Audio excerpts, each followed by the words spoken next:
Continue. Is the sort of approach I look at, and I got this in my public discussions with people, town halls, saying, "Look, I pay. How come everybody else isn't paying?" You're right. I think this is part of a multi-step process. See what he just said? I'm paying. How come nobody else is paying? That's the wedge issue I'm talking about. It divides the population up. Okay, I see this over and over and over on the Twitter feed that I have, and we have a very good balance of what I call kill them all, and the other side, which is save them all. And the people get jealous or they get pissed that other people aren't paying. That's what I call a wedge issue. It turns the population against itself, and I think there's a little bit more to this than what people realize. I agree with you. I mean, I go back to even my bus days.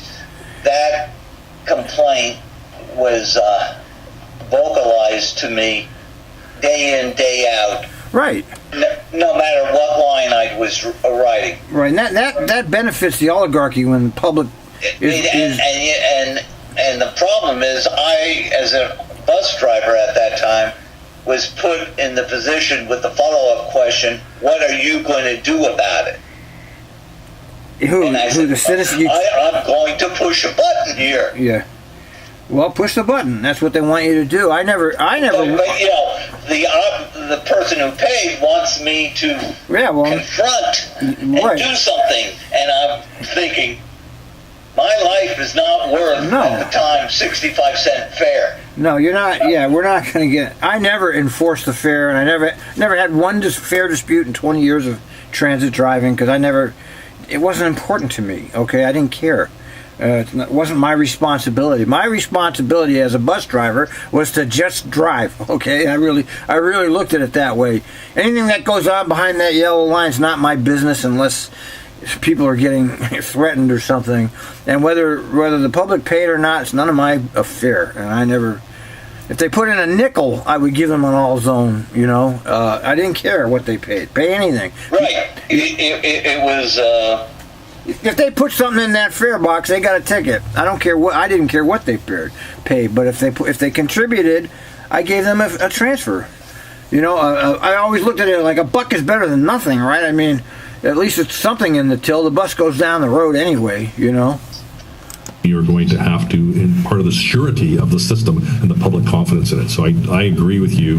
I think the data will shift once we get to new databases of a larger magnitude and fundamental. To me, this is part of the broader presence of the system, including the customer service side of it as well. I think you're spot on. Well, and the other piece that I think would be interesting, but I don't think there's any way to get to it, is what proportion of our ridership it represents different ethnic minorities or whites. And so you can see the relationship of the population we serve based on the number of citations that are given. And I know we can't really get at that because we're an open system, and correct. I don't know that any transit agency can get to that. Even on a closed system, it's a challenge. Fare evasion occurs on, I can give you examples where there's closed systems that have 6-7% fare evasion. Yeah, they jump the gates. I know they do that, but I mean, it is a little bit better than just walk right on. We'll let you in anytime you want. I mean, you've got to at least be spry enough to jump over the turnstile or be short enough to walk underneath it. Right. That's right. It's something. It's something.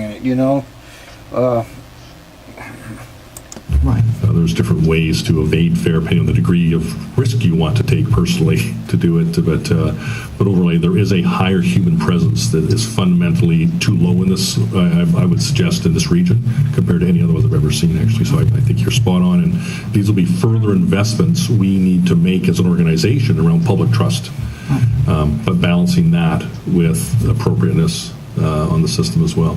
The overall experience. So just a quick follow-up observation on that specifically. We've seen a significant increase in our fare evasion numbers, and it's interesting because we're seeing a notable decrease in our incidences. So you would think that might be some direct correlation between our fare evasion going up and our incidence is going down potentially. I would just add for context, during this 2-year time period, we had 3 separate planned service disruptions as part of the work we were doing on the MAX system. Frequently that involves diverting staff who would otherwise be doing fare enforcement to helping customers and the bus bridges and everything that's associated with Yeah, and during that same so time, no one bothers to check any fares. So there are no statistics gathered. I mean, you're just moving people from train to bus or bus back to train, and no one is asking for fares. What they're asking for you is, please get on, let's keep moving, we got another bus pulling in. Yeah. Well, that's one of the arguments for conductors. Okay, somebody that can walk between the cars, selling tickets and checking fares. But you know how it goes. There's more to this than meets the eye. There's something else. I mean, this is a do-si-do argument that's been going on for 20 years with them. Yes, that's right. That's right. It's longer than, yeah. I remember reading the same article years ago about... I mean, I can pull out from my files articles 10, 15, 20 years ago and start reading it, and it's no different than any testimony you just heard. Exactly. May play a factor in the decrease in overall incidents. I just wanted to note that. Got it. Director Way, I believe you're up. Yeah, so I guess this is a question back to the research by Professor Renauer. Thank you for all of the data and all the work that you've done, which is also just a question that I had around the number of riders that we have identified as minorities. So I'm just curious as to why the fare enforcement, the data that was collected was also not mirrored with the percentage of riders who identify as non-whites. Was there a reason behind that, or because your data is, this is the data that we see in front of us, but we also know that Trimet collects data around the percentage of riders that are not identified as non-white, and if there are any correlations. And the reason why he can't really answer it is that the citations have increased. Remember, he said over 20%, that there's no marking of, quote, what race. Right. So whatever answer or whatever you got is the data is not going to show it, because heaven forbid. Right. I have people come up, and say, "Are you Jewish?" And I'm usually not taken back, but can you imagine going up to with a citation book and a badge, and the first question out of your mouth is, "Are you 100% black? Yeah. Are you part, Asian American?" This conversation is not going to go well. You're really... Yeah, with the reply, "What business is it of yours?" Exactly. Yeah. Well, again, my prior report included that figure, and basically for this analysis, the goal is to find what's the expected likelihood of somebody being stopped on the MAX, or being engaged in a fare evasion incident. And if you don't have fare, that should be the primary likelihood of it. So just using the general population of riders wouldn't be as good a measure as the fare evasion survey. So the report kind of makes this argument that that's our best estimate of that expected likelihood of being stopped for fare evasion, having that incident recorded, as opposed to the general ridership survey that exists and is out there, which is better than the general population because not everybody rides the MAX. I think that's getting at what you're talking about. So these percentages are going to be different because it's based on when these surveyors are walking around with the inspectors, who has fair and who doesn't, and they're only recording who doesn't have fair and their race, ethnicity of those individuals. And then when folks are getting surveyed, are they self-identifying their race, ethnicity, or is that what the enforcers are saying as, I talked to this person, they looked Asian, so I'm going to just mark Asian? What does that data collection look like when we're doing the surveys? For the surveys? Yes. The surveys, I believe, is also the surveyor's perception of the... So we're not asking the folks who are taking transit what they're self-identifying. Someone is just assuming what they are. Yep. That's my Correct. understanding. Okay. How we're collecting that. Or that's how we're collecting their race. And is there a reason why we're not asking what folks want to be identified as?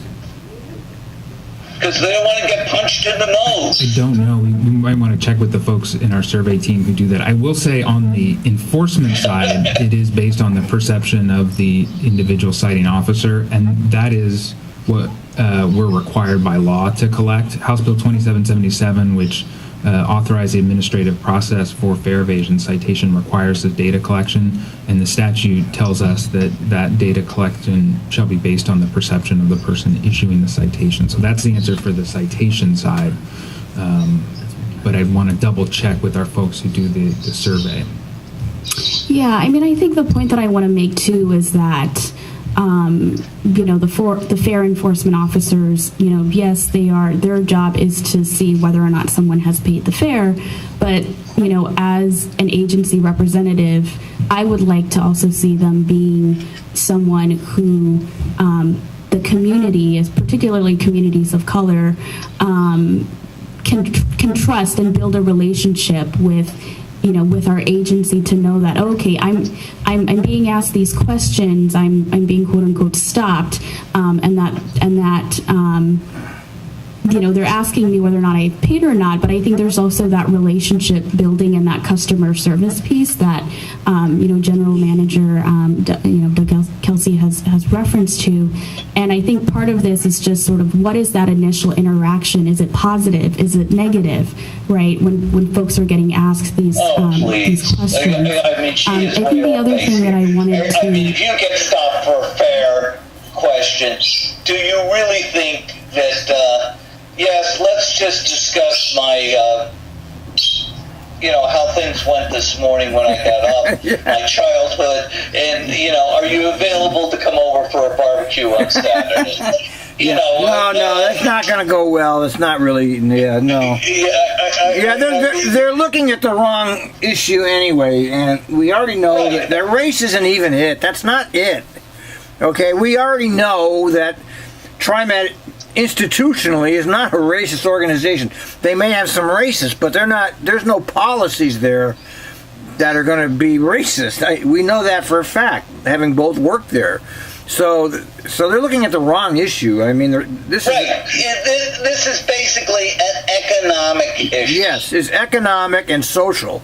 Like you said, there's a certain degree of people that are not going to care. No, you can't. You're not going to be able to stop them from. If they got 10 exclusions and 20 sites for no pop, you think they're going to buy a goddamn fare? No, they're not going to do it. Okay. Now, what are you going to do about that? I really don't know. That person actually should be enrolled in a home decorating course at a college of how to design your tent that you're living in with your citations. Yeah, right. They can make wonderful wallpaper inside your tent, it's crazy, man. It's crazy. If you carry them long enough in your rear pocket, they soften up, and if you're out of toilet paper, voila, you're in luck. I mean, they're just barking up. They're barking up the wrong tree. And now they said Trimet's the first company to ever do a study like this. Well, everybody else knows better. Okay, they know it's not an issue of race. They know it's not that. Okay. It's social and or economic factors that are creating the fare evasions. Looking at the race, that's just that's a neoliberal identity. That's a red herring. Yeah, it really is. Also, just point out is what time of day are these surveys being administered, and are we also collecting age? So those are just some of the questions that I have. Because time of day. Yeah, I think those are great questions that I think some effort into really looking at because the survey process it provides this baseline, our litmus test for understanding disparity. So I would agree with you that putting some effort into really understanding, is this the best way to deliver and carry out the survey is a good project. Mm-hmm. And then are we collecting age? Are we asking folks? No, not that I saw. No age. Yeah. Okay. That's another. We do collect that on the citation side because we get date of birth information from the person at the time of the citation. So from the citation side of things, we can collect that data as well. Okay. I'd also just maybe add to with the new administrative process for citations, and our fair enforcement staff are providing a lot more information to people, including about access to the low-income fare. And we've actually had a fair number of people sign up for the low-income fare and honored citizen program as a result of that. I want to know how many people who would have been cited actually got the low income. That would be an interesting statistic. Citations that were turned into the low-income pass. I would like to know that number. Interaction. Yeah, that would be interesting. Yes. But it's not going to exceed 1,500 at this point. No, right. Well, they know they have 1,500. How many of those people were cited? They know that. They should have that statistic somewhere. Sorry, and just one other thing is just around the piece around story collection. And again, back to building trust within community-based organizations, communities of color that has been historically disenfranchised. I think that is going to be also a very important part of the story that we're trying to tell when it comes to fare evasions, because the person that is repeatedly offending, not paying on the max or whatever, it would be great to get their point of view. In terms of she's right. I would love that, man. I would. Right. They get these. You get the chronic fare evader, 20 no pops, 10 fare. Say here, we'll give. You know what? Invite him down. Yes. And let him testify. Quote, more than the 3 minutes. Yes. Yeah. Give him some cash if you need to get him to do it. Yeah. You know what I mean? And come on down and let me know what really is going on. Yeah, right. Tell us what you're thinking when you're doing that. That would be fucking fascinating, I would love to hear that. I would just love to hear what these people are thinking, who they are, where their minds are at. We don't want to just victimize and criminalize poor folks, in particular, poor people of color, over and over again without the proper intervention or without the proper, customer Yeah, they're service. the more you think about it, the more you see they're trying to put out this picture that we're not penalizing poor folks. Here, we've created this false dichotomy, race, and we're not going to talk about economics. We'll just talk about race. So it's kind of like a distraction from the real issue. So can you talk a little bit about when you're doing this research, every 2 years, or if we're trying to collect this data, how are we also building relationships with community-based organizations that are working with low-income, people of color? And are we collecting those stories? Are we collecting that qualitative data in addition to quantitative? No, and we weren't asked to collect that. But I think that's a great point. That understanding there is this chronic, not only repeaters but also chronic exclusions occurring, and really understanding that population more is important. The only way to do it would be some form of qualitative research of, reaching out to these people, talking to them, etc., and getting their Right, he's finally Yeah, and I know got the it. Coalition of Communities of Color, You which must have heard us is talking. they're also Yeah, right. on the TIAC and on the Safety and Security Committee. I believe their organization was mentioned. They have a researcher in house as well that does a lot of these. In fact, they just did a demographic report for the Washington County. It was a U.S. report that came out, and it had a mix of quantitative and qualitative stories. So that might be a resource that we might want to look into for future research. I still like her the best. She's the best. Yeah. Yeah, she's the activist. And I'm going to send her an email to Thank you. encourage her. One thing I wanted to add about the interactions between fair inspectors and riders. Right, the new citation form gives a lot of information to riders about what their options are regarding low-income fare. But we also have decreased the presumptive penalty by $100. Yeah, that's so good. it's considerably less, so that when a fare inspector says you haven't, That's to their credit. And this didn't just happen here, by the way. This is nationwide. People keep, TriMet likes to represent these things as being local, but these policies are developed nationally and implemented locally. And people living in all these districts don't realize that this is actually something that's happened nationally. The local districts use this for their own propaganda purposes, but it's actually a national policy. This happened in multiple places around the country at the same time. And don't tell me they all thought of it themselves all at the same time, because that's not how it works. Yeah, right. Well, don't you believe in groupthink? Yeah, right. Just out of the blue. Element of that, I think, is reduced because the penalty. People have to understand that the whole purpose of government is to influence the voters, and basically con them, fool them. That's what government does. This entire country is based on a marketing model, okay? Sales, okay? The entire culture is based on sales. And how do we sell things to the citizens here? And the government does that too. Government is trying to sell their ideas to us, just like General Motors is trying to sell their car to us. It's exactly the fucking same, but people don't realize it. They're trying to get our money. These folks here want to give. They're going to come to us for $2-3 billion. Now they're trying to sell us that, and if you just watch the media, you see how much they're pumping. The mainstream media is fully on board with this. It's quite a bit less. Yeah, and you can tell that other than the person that wrote the article, none of this gets covered. No, nothing. We're the nothing. I think we have the most in-depth coverage on the internet is me and you now.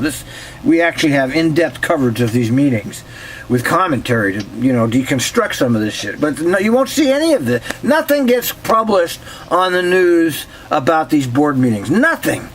Nothing. It's zero. It's a complete blank. Andrew Thien might do an article, and he will do an article or two, and every now and then he'll point out something interesting, like Gardner's comment, which they've bleeped off of the board meeting, by the way, which I'm going to let him know about. But there's no media coverage, and that's intentional. It's like TriMet won't post on its Facebook, where it's got, 300,000 friends or whatever, and I know they got like 50,000 friends on the Twitter. They don't post it. They don't tell you it's happening. They don't even announce that there's a board meeting going on and that you can watch it live. They don't announce it. Why do you think that is? Obviously, because they don't want anybody to know, or they would tell you. It's very black and white. There's no doubt about it. They don't tell you because they don't want citizens to know. That's the answer. There's no other explanation. That's the only explanation possible. And by even good news, I have posted, and I'm sure you saw my posting of oh my goodness, that they had not even gotten out to the rail operators that in a couple of years they'll actually have a new shack. They haven't. You're the one that told them that. You're the one. I don't go to those groups. I won't go to those groups anymore. Last time I got in trouble, so I stay away from those online groups. But did you? Are you? Well, one group I stay away from because I'm no longer an operator, and the operator caucus. Yeah. But I dared to post something and got a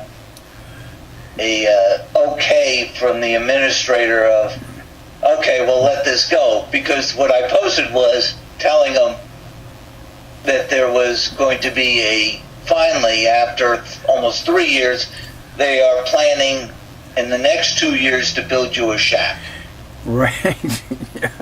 Yeah, and nobody knew that until you told them, right? No one knew it until I said it. And posting saying, the place that we're sitting in stinks. Yeah. Literally, is smelling. Right.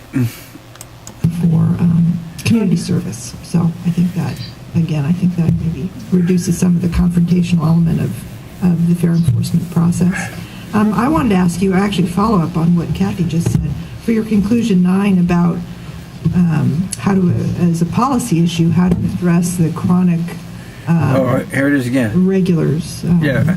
Do you, from a sort of an academic criminal justice point of view, do you have any recommendations? Yeah, let's hear this. No. But I think it's that was good. The term we use, and I think the police use, is called frequent flyer. Look at his smirk. Look at his smirk. He said no. He said yeah. pointing out. He's covering his face. He was about to break out laughing here. Obviously, I think one way of exploring that.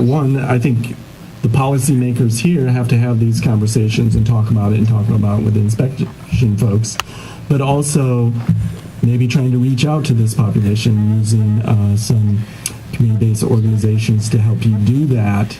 I think here's what you do.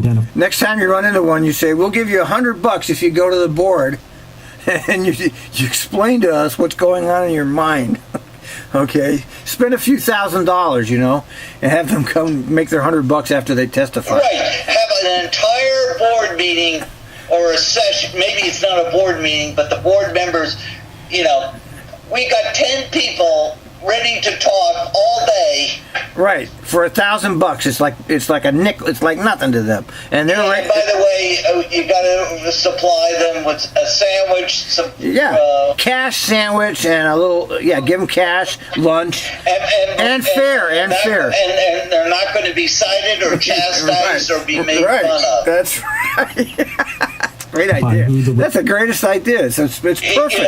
That's what they should be doing, but that's not government, man. They don't. Let alone, and if they don't want to, actually, what would be even better is to load up a bus of these people, right, with the camera rolling, and with these board members on board with the microphone, and let's just go for a ride. Oh God, that's the greatest idea. And by the way, you can't bring any room deodorizer with you. Yeah. You're going to sit next to these people for the next, 3 hours. Right. You want to learn? That's how you will learn the truth.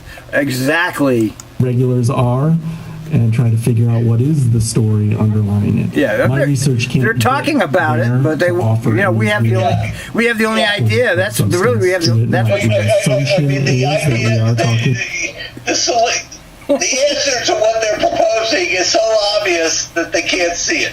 Yeah, exactly. Well, they don't want to say it. They don't really want it. And it's like, but we can't find these people. Yeah, they don't want to really solve it. They don't really want to solve it. They just want to talk about it. Well, of course, if we solve it, quote, we're not really going to solve it. I mean, both these people, these two and all their subordinates, what would they do for Monday morning meetings? Yeah, right. Exceptionally poor individuals, houseless individuals. I'm not certain. I don't have that information, but that would be my presumption. Or people with co-occurring disorders of a variety. So I think that's an arena that. Wait, maybe he's coming up. Maybe. Is he going to say it here? Research. Maybe this is maybe he's going to make the famous comment here. But just in order to answer some of the questions, so that is again one of the recommendations that the Safety and Security Advisory Committee has developed and will go to TIAC is We're not the only organization that these customers or these riders are experiencing difficulties with. So we know by name who these folks are that have struggled over the previous years in terms of being able to pay fare or why they were in the system and were excluded. So we think that by partnering with these other agencies, we can maybe have a targeted approach to serving them better, or at least connecting them to resources so we don't oversubscribe our services to them. Security, if it's not a security issue, but they're 7 times on the system. The other thing I want to address is we do, as part of the fare survey, we do ask, why don't you have fare? Right, so, and the number one issue is transit, essentially. The cost of fare is so there's number 4 or 5. There's the comment. Under 10% of the riders say I couldn't afford it. The vast majority. He said, okay, we want to take a chance, and now his follow-up was 10% of the riders say we couldn't afford it. Well, they're not going to tell you I can't. That's bullshit. Oh, I'm sorry, I don't have any money this month. No, they're not going to say that. Folks, that's embarrassing and invasive. Right. Of course, they're not going to say that. Because they're deciding to chance it. They're deciding so to chance it. So I think that'll be another product you see. Yeah, see, that's ridiculous, and he just made himself look stupid with that, okay? Because obviously they're trying to chance it, but why are you trying to chance it, okay? The guy that's got $70,000 a year salary isn't going to waste his time trying to evade the fare. They're chancing it because they don't have the money, okay? That's why they chance it, and he's poo-pooed that, The next few months in terms of the annual affairs survey results, but it really isn't that. And we've seen, like, is it the mobile, is it these other devices or whatnot? But it really is folks, So I think that'll be really helpful for you to see. And I think we can show by the race as well. So, but yeah, see, Gardner just ruined his credibility. He shouldn't have said anything if he'd make a comment like that, most of them are just chancing it. Well, obviously, Jesus Christ. But yes. No, they have no sense. And I'd only just add to Director Bauman's earlier point that anecdotally, at least early on, we have heard that this administrative option is very effective as a de-escalator in those interactions. They say, here's a $175 citation, but, and then they step them through the different options, and including a reduced payment, including community service, and again, anecdotally, only a month or so in, that is what we're hearing from our folks who are out issuing these citations, that it effectively. But they should have the statistic of what you actually asked earlier. Right. How many people have you cited that then went and got a discount pass? Why don't they have that statistic? They obviously should know that. Just a comment for the good of the order. Great conversation, and I simply wanted to recognize that though this study doesn't paint the complete picture, we still have some desire left for being able to capture information a little bit better, and as enforcement, the expectation of enforcement might become a little bit more normalized. There's areas to improve there. I see a lot of opportunity in our community engagement efforts through the Security Committee in regards to setting the expectation for etiquette. I think this is one other extension as we reach out to our community partners to understand that even in the enforcement of fare evasion, the idea here is not to penalize as much as to ensure that there is a fairness in fare equity, as well as people are seeing that there's a channel for us to understand what is preventing them from providing that fare, so that we can learn better how to serve them. By the way, so I think that there's a couple of steps. Do you remember the channel card that said "Fair is fair"? It was in Spanish with a cartoon. Right. Mm-hmm. Yeah.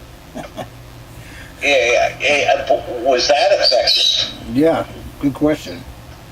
In the direction of us getting a better snapshot of evasion, as well as what sort of resources we might be able to supplement those folks who are truly in a constraint from being able to comply with fare requirements. All right. Well, thank everyone for all the work that we've done. I've got just a quick question as a follow-up in regards to, first, a quick comment. First and foremost, I think this is extremely important as we continue to be the service provider of transit in this community, in this region. This information helps us ensure that we don't have any disparate outcomes against any specific race or ethnicity. So it's good that we have this report and this information. I think we've got some work to do. I agree with the number 9 recommendation and what John was referencing. We've got to work with our partner organizations because, again, this is the second time we're doing this. It's the second time I've had an opportunity to be engaged in reviewing this information and agree with that recommendation. We have to get more proactive in ensuring these individuals get the assistance they need across the board, because it's that reoffense that just continues to be a challenge for both us and other agencies and organizations, and we have to work with the wraparound services throughout our community to address it. We talked about this, and Director Wade mentioned it a little bit. I believe we included some of the overall ridership information in the first study and not in this one. And the first study actually, basically kind of highlighted that, again, we don't have much disparate outside of the information we've already shared. Is he going anywhere? I know No, he the does fair this. enforcement He's a bloviator. He likes to talk, and he goes on way too long. things. We try to he hit, said nothing in the everybody last on 40 seconds. He does that all the time. where there can be some ambiguity He's in the just process bloviating. to start with. I mean, once you start a fair citation process, it can take enough time that you can go through multiple stops, multiple people have gotten off. And so that's where there is a concern that I have in regards to ensuring we look at the general ridership as much as possible. I know it's difficult to do because we don't always have that data, but that's the concern I would What's he focus saying? on What's in he regards saying? to ensuring that because this data is very, very important. I think it's Look conclusive at in her regards face to to the left. Yeah. once there is a citation She can't even or a situation, follow this. we can measure exactly what happens. And I agree with you, Dr. Renauer, that this is very legitimate data. Although, again, Yeah, right, it's as a legitimate, fair my ass. inspector, as I step onto the max, I can decide who to start with. Yeah. And if I start with Well, someone that's of color, that's I a may point. not be able to progress to anybody else because of the time it takes. He's got a point to go through there. that citation process, if it ends up in a citation, or if it ends up in potentially an arrest at that point in time, and nobody else can get checked. And so I don't have that data. I'm not coming at this. That's a reasonable point, don't you think? He's right. That's right. Yeah, he's right. He could have got to that point a lot quicker. He didn't have to take a minute. He could have made this point 2 minutes ago. Yeah, right. Saying that I absolutely know this. That is not the case. And now he's still but going it is on. something that has not been answered Yeah. with this information. Okay. And so with that, Stop bloviating. again, Make that's an the area that we goddamn need to point. just continue to improve. And I know Harry stepped back in to the to the room during the conversation, and so certainly that's something from the safety and security side of things we have to be cognizant about. That there still could Shut be up, some Travis. type of bias as a fair inspector Stop enters talking, the goddammit. max train and who they start with in regards to that process. So as we look at the opportunities there we have for Come just on. continuous improvement, Jesus Christ. I'd say we need to also be addressing that issue as we continue these efforts with the fare evasion in that perspective. Training is good. Oh my God, he's still going. Come on.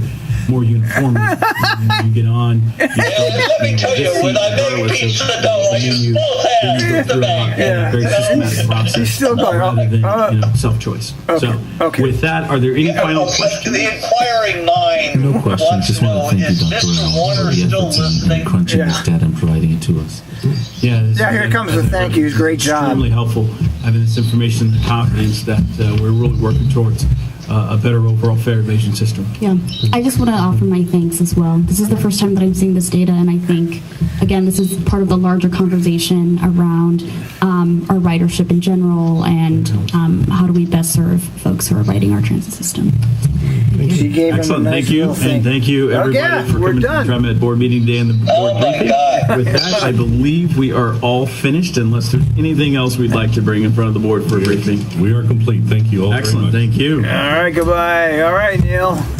All right, any comments, or are we done? That last segment was painful. painful. Yeah, having to listen to him. All right, well, good job. I appreciate you watching this with me. It was very instructive for me to have your point of view. Okay, well, let me know what the feedback is. I watch it, and I don't know what people watch. You get a handful of people who will watch this, but I watch these because I want to know what's going on, and I want to make notes to myself so I remember what's going on. And the only way to do that is by watching it like this and talking. And I post this stuff for myself, but I really don't care if anybody watches it because it's for me. And Yeah, I agree. I mean, right. For me, I do this shit for me. My wife says, "Why do you care?" I said, because you care. You follow the topic. It's something you're. I talked to my neighbors and I said, there's a ballot measure coming up. Are you going to vote for it? Well, it seems like a good idea. Yeah, right. They don't know. And I'm saying, so you're not happy that you're not paying enough taxes already? Yeah, right. No, the government counts on that kind of citizen. And that's how 99.9... You think people are tracking this information? No, they are not. There's a very small amount of people that follow the material. And like me and you and some other people that I know. But it's tiny, tiny, tiny little group of people. And the only time I hear a gripe is after it's all said and done and they get there at the end of October, their new tax bill, and they go, yeah, right, it's too late now. Yeah, they don't understand the implications. They don't understand the nuances. They're watching sports. They're watching celebrity culture. They're going to their vacation. I don't know what people do, but they're not doing this, okay?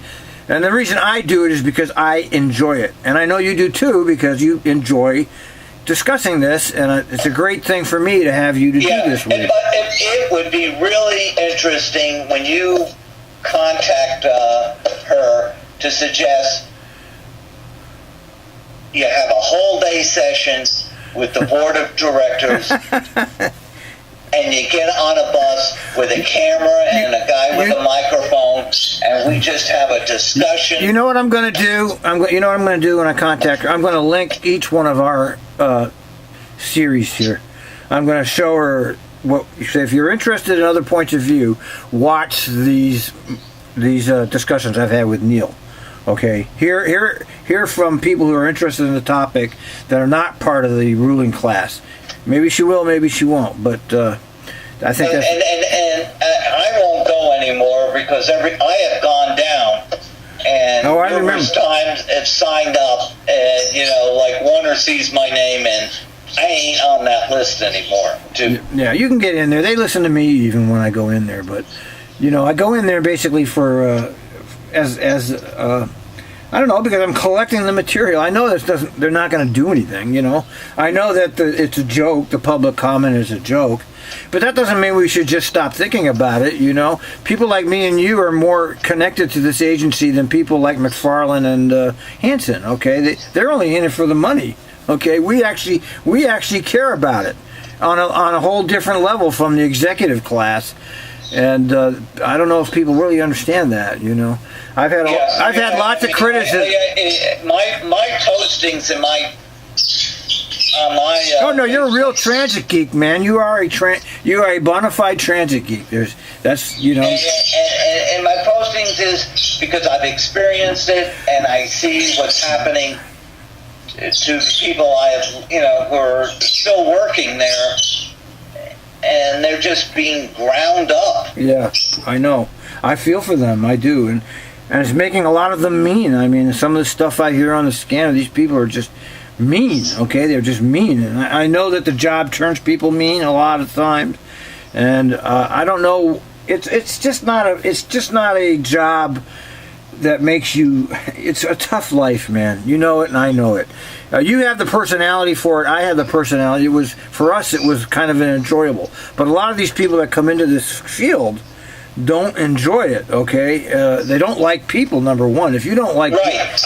I mean, they're there for, quote, a fairly good paycheck. Yeah, right. They're making $12 an hour their whole life, and they get this opportunity to take this job, and so they do it. It's money, it's pension, and all of that. But they don't really like people. They don't. I've seen so many examples of drivers disrespecting riders. It used to shock me when I was working there. It's like, how can you be like that to these people? You have a job because of these people, And so I don't know. I never did understand the Trimet HR very well and how they actually recruit. But I enjoy your week, and I will. Yeah. So we're done. We're done for the month. So I'll see you next month, Neal. Okay. All right. Take care. Okay, you too. Bye. Bye.